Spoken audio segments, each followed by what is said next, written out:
25 जुलाई 2000 एक supersonic passenger jet Concorde Paris के चार्ल डे गॉल एयरपोर्ट से न्यूयॉर्क के लिए रवाना हुई और टेक ऑफ करते ही पास ही के एक एयरपोर्ट होटल से जाकर टकरा गई। नतीजा, एक साथ 109 पैसेंजर्स, पायलट्स, कैबिन क्रूज और उस वक्त उस होटल में ठहरे लोग, ये सभी उसी वक्त जलकर राख हो गए। और ये सब सिर्फ और सिर्फ इसीलिए हुआ क्योंकि वो प्लेन एक सुपरसोनिक पैसेंजर जेट था। और नहीं, मेरी नहीं, बल्कि उस वक्त हर किसी की यही राय थी। ग्लोबल लीडर से लेकर आम लोग सभी यही साबित करने के पीछे लगे हुए थे, क्योंकि इस इंसिडेंट के करीब 22 साल पहले साल 1978 में भी डिट्टो ऐसे ही एक सेम इंसिडेंट रशिया के Tupolev Tu-144 supersonic passenger jet के साथ भी घटा था, with the same fault, same take off and same deadly landing. इन इंसिडेंट्स ने बेसिकली एक धारणा बना दी कि शायद सुपरसोनिक पैसेंजर फ्लाइट्स अपने बड़े से स्ट्रक्चर की वजह से एयर प्रेशर में होने वाले बदलावों को झेल नहीं पा रहे हैं और इसीलिए उनका इंजन टेक ऑफ करते ही वहीं पर फट जाता है। पर क्या सच में ऐसा ही था? Well,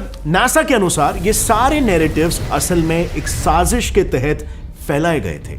because in reality NASA ने देखा कि कॉन्कॉर्ड के पूरे 27 साल के ऑपरेशनल हिस्ट्री में साल 2000 का हादसा ये इकलौता ऐसा हादसा था जिसने किसी की जान ली थी। उल्टा अगर कंपेयर करें तो इससे ज्यादा हादसे तो ऑर्डिनरी कमर्शियल फ्लाइट्स में होते हैं। नासा ने तो यह भी ऑब्जर्व किया कि यूरोप के कुछ टॉप नॉवेलिस्ट, एक्टर्स और मीडिया आउटलेट्स 60s के दशक से ही कॉन्कॉर्ड जैसे फ्लाइट्स के खिलाफ एक एंटी कॉन्कॉर्ड प्रोजेक्ट चला रहे थे। वो भी सिर्फ इसीलिए क्योंकि इन प्लेन्स की सोनिक बूम की आवाज से तकलीफ होती है। यानी नासा ये अच्छी तरीके से समझ गया कि लोग इन सुपरसोनिक प्लेन्स के कॉन्सेप्ट को इसीलिए ठुकरा रहे हैं क्योंकि एक्चुअल में उन्हें उस प्लेन की आवाज पसंद नहीं आती, जो टेक्निकली अगर देखा जाए तो एक रिपेयरेबल फॉल्ट है। बस फिर क्या था, नासा ने सबसे पहले इसी सोच के साथ यूएस की एयरक्राफ्ट बनाने वाली फेमस कंपनी लॉकहीड मार्टिन के साथ एक टाई अप कर दिया और बना दिया ये सुपरसोनिक X-59, जो बाय द वे आगे चलकर कुछ ऐसा दिखने वाला है। इसकी खास बात, नासा का यह दावा है कि जब ये X-59 साउंड बैरियर को तोड़ेगा तब उसका सोनिक बूम इतना नहीं बल्कि सिर्फ इतना आपको सुनाई देगा। और उसके बावजूद वो इतनी तेज होने वाली है कि यूके टू ऑस्ट्रेलिया सिर्फ 1.5 घंटे में ही पहुंचा देगी। यकीन नहीं हो रहा, राइट?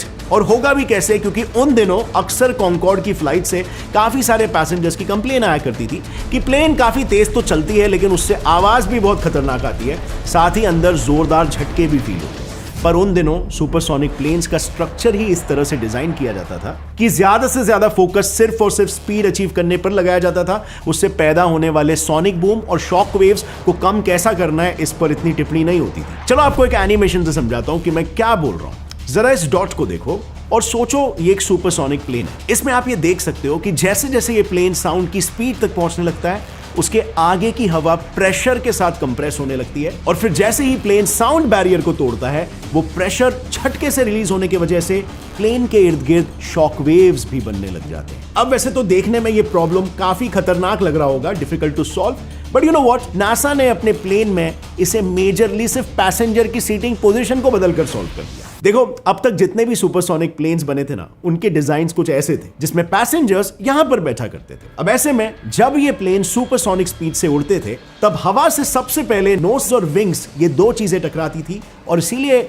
इनके पास बैठे पैसेंजर्स को शॉक वेव्स भी जोरदार महसूस होते थे। पर अब जरा नासा के अपडेटेड डिजाइन पर नजर डालो। यहां पर क्लियरली पायलट और पैसेंजर्स दोनों नोज से काफी पीछे पर विंग से काफी आगे बैठेंगे। यानी इस डिजाइन की वजह से पहले ऑलमोस्ट पूरा प्लेन किसी सुई की तरफ पियर्स करते हुए साउंड बैरियर के आगे निकलेगा और उसके बाद फिर उसके विंग्स थोड़े बहुत शॉक वेव्स बनाने लगे। Interesting, right? वेल, इंटरेस्टिंगली ये सिर्फ आधी ही सच्चाई है, क्योंकि इस प्लेन के बनाने के पीछे सिर्फ नासा की मेहनत नहीं बल्कि यूएस और जर्मनी के बीच की आपसी राइवलरी भी है। अब एक राइवलरी कैसे रीजन हो सकती है सुपरसोनिक जेट बनाने के पीछे का? दरअसल नासा के X-59 को डिजाइन करने से पहले यूएस और जर्मनी के बीच एक जंग छिड़ी थी कि कौन सबसे ज्यादा हाईटेक प्लेन्स बना सकता है। और बस फिर इस जंग के चलते यूएस ने एक ऐसा सुपरसोनिक प्लेन बनाया जो दिल्ली से न्यूयॉर्क तक की दूरी महज 7 घंटों में तय कर सकता था। इसका नाम रखा गया द ओवरचर। यूएस का बेसिकली ये दावा था कि उनका ये प्लेन मैक 1.7 यानी 2100 किलोमीटर पर आवर या साउंड की 1.7 टाइम स्पीड को टच कर सकता है। लेकिन फिर भी जर्मनी को यूएस के डिजाइन में एक फ्लॉ नजर आ गया। जर्मन्स के अनुसार ओवरचर जो कॉम्पाउंड डेल्टा डिजाइन इस्तेमाल कर रहा है, उसी के वजह से विंग्स का ज्यादातर एरिया एयर के कांटेक्ट में आ जाएगा और ऐसे डिजाइन से फ्लाइट के दौरान प्लेन को एयर ड्रैग ज्यादा मिलेगा और इस ड्रैग के ऑपोजिशन की वजह से साउंड की स्पीड मेंटेन करने में प्लेन को बहुत ही ज्यादा फ्यूल इस्तेमाल करना पड़ेगा। नतीजा, जर्मनी ने इन गलतियों से सीखकर अपना एक खुद का डिजाइन निकाला by the name of single delta. इसमें जैसे आप देख सकते हो, विंग्स का एरिया कम करके जर्मनी ने नेचुरली एयर ड्रैग को कम कर दिया, पर देन साथ ही में जर्मन्स ने यह भी सोचा कि एयर ड्रैग को और भी ज्यादा कम करने के लिए क्यों ना इस प्लेन को उड़ाया ही ऐसे जाए जहां पर एयर काफी थिन हो। इससे एयर ड्रैग भी कम लगेगा और स्पीड भी साउंड के ऊपर ही बनी रहेगी। बस फिर क्या था, इसी सोल्यूशन पर अमल करके जर्मन्स ने सीधा एक हाइपरसोनिक प्लेन बना दिया कॉल्ड द स्पेस लाइनर, जो साउंड की स्पीड से भी 1.7 टाइम्स ज्यादा तेज उड़ने वाले ओवरचर से भी 3 गुना ज्यादा तेज है। मतलब जहां पर ओवरचर को लंदन से न्यूयॉर्क पहुंचने के लिए 3.5 घंटे लगेंगे, वहीं पर स्पेस लाइनर इस डिस्टेंस से 3 गुना ज्यादा दूरी को, यानी कि लंदन से सिडनी तक की दूरी को सिर्फ 1.5 घंटे में ही पार कर देगा। Unbelievable, right? वेल, ये पॉसिबल है क्योंकि प्लेन का जो टेक ऑफ होगा ना, वो बिल्कुल एक रॉकेट की तरह ही होगा। मतलब वो वर्टिकली एटमॉस्फेयर में लॉन्च होगा और फिर एक ऊंचाई पर पहुंचते ही अपने डेस्टिनेशन की तरफ हाइपरसोनिक स्पीड में हॉरिजॉन्टली ट्रैवल करेगा। बट यू नो व्हाट, इसमें एक और एक इंटरेस्टिंग चीज है। इन दोनों भी प्लेन्स में जो इंजन यूज होने वाला है ना, वो एक नॉर्मल जेट का ही इंजन है, बस उसमें थोड़े बहुत मॉडिफिकेशंस हैं। अब इसमें एग्जैक्टली क्या चेंजेस होने वाले, इसे समझने के लिए सबसे पहले हम सिंपल भाषा में जेट इंजन के वर्किंग को समझते हैं। यह है एक जेट इंजन जिसमें fan, compressor, fuel injector, combustion chamber, turbine और नोजल होता है। तो जैसे ही प्लेन स्टार्ट होता है, उसमें लगे फैंस हवा को अंदर खींचकर कंप्रेसर की तरफ लाते हैं, जो उस हवा को कंप्रेस करके उसका प्रेशर और टेम्परेचर बढ़ाता है। फिर ये गर्म हवा एक कंबशन चेंबर में पहुंचती है, जहां पर फ्यूल इंजेक्टर्स की मदद से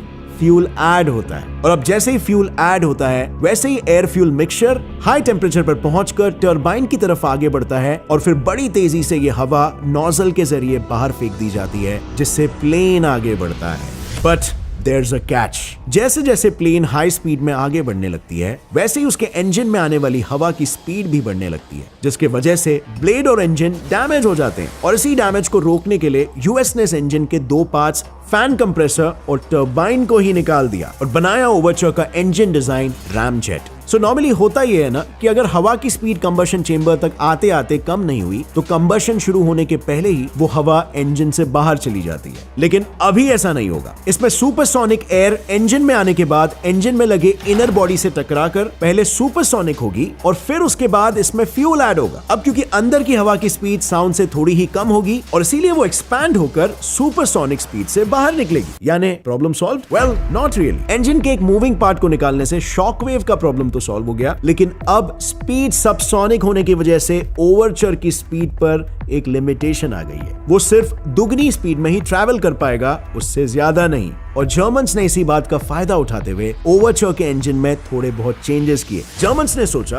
प्रॉब्लम्स तो मटेरियल से हो रहे हैं ना, तो क्यों ना उस मटेरियल को ही पतला कर दिया जाए। और इसीलिए उन्होंने हाई स्पीड्स पर ट्रैवल करने के लिए सिर्फ रैमजेट की इनर बॉडी को काफी पतला कर दिया और बनाया एक हाइपरसोनिक जेट इंजन, स्क्रैमजेट। इसमें इनर बॉडी के पतले होने से सुपरसोनिक एयर बिना किसी से टकराए सीधा सुपरसोनिक स्पीड्स पर ही कंबशन चेंबर में एंटर करेगी। और इसके बाद इसके कंबशन इंजन के बाहर ना हो, इसीलिए इसमें लिक्विड हाइड्रोजन को यूज किया जाएगा, क्योंकि लिक्विड हाइड्रोजन तुरंत जल जाता है। अब क्योंकि इसमें सुपरसोनिक एयर का ही कंबशन हो रहा है, इसीलिए इंजन के बाहर जो हवा फेंकी जाएगी वो भी सुपरसोनिक ही होगी और प्लेन तेजी से ट्रैवल करेगा। यानी फ्रेंड्स, अगर देखा जाए तो स्पेस लाइनर प्लेन एक रॉकेट और प्लेन का हाइब्रिड है, क्योंकि इसमें ये रॉकेट की तरह टेक ऑफ कर रहा है और रॉकेट का ही फ्यूल इस्तेमाल हो रहा है। But on the other hand, अगर मैं यूएस की बात करूं तो यूएस ने जर्मन्स को पीछे डाल दिया। You won't believe, ओवरचर अपना फ्यूल सीधा हवा में मौजूद कार्बन डाइऑक्साइड को यूज करके बनाने वाला है। वो कार्बन डाइऑक्साइड को वाटर के साथ रिएक्ट कराकर कुछ ऐसा करेगा जिससे वो एक सस्टेनेबल फ्यूल बन जाए। अब वो कैसे होगा, इस पूरे प्रोसेस को मैंने डिटेल में अपने इस वीडियो में एक्सप्लेन किया है। और नासा ने इन्हीं 2 प्लेन्स के डेवलपमेंटल फेजेस को और गलतियों को समझकर अपना X-59 प्लेन बनाया है, जो आने वाले समय में ट्रैवल को हमेशा हमेशा के लिए बदल कर रखने वाला है। So what do you think about this wonderful plane? नीचे कमेंट्स में बताना, और वीडियो पसंद आई तो एक लाइक जरूर ठोकना। क्यूरियस वीडियोस को आगे भी देखते रहने के लिए सब्सक्राइब कर लो और बेल नोटिफिकेशन ऑन कर लो, ताकि आप मिस ना करो आगे। As always friends, stay curious, keep learning and keep growing. जय हिंद।